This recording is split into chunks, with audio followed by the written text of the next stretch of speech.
grand homme de l'histoire. Jésus n'avait pas de serviteur, pourtant on l'appelait maître. Il n'avait pas de diplôme, pourtant on l'appelait enseignant. Il n'avait pas de médicaments, pourtant on l'appelait guérisseur. Il n'avait pas d'armée, pourtant les rois le craignaient.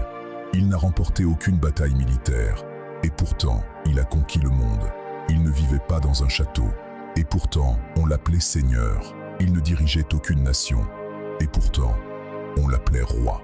Il n'a commis aucun crime, et pourtant ils l'ont crucifié. Il a été enterré dans un tombeau, et pourtant il vit aujourd'hui. Son royaume n'est pas de ce monde, et pourtant il réside dans le cœur de ceux qui croient. Il parlait d'amour et de pardon, et ses paroles ont transformé des millions de vies. Il n'offre aucune richesse matérielle, et pourtant nous le considérons comme le trésor de nos vies.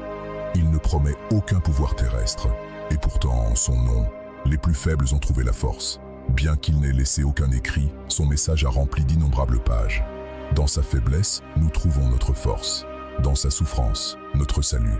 Jésus, le plus grand homme de l'histoire, continue de nous inviter dans une histoire de rédemption, d'amour et de vie éternelle. Son nom est Jésus-Christ. Si vous croyez en ce message, écrivez Amen et partagez-le avec quelqu'un que vous aimez.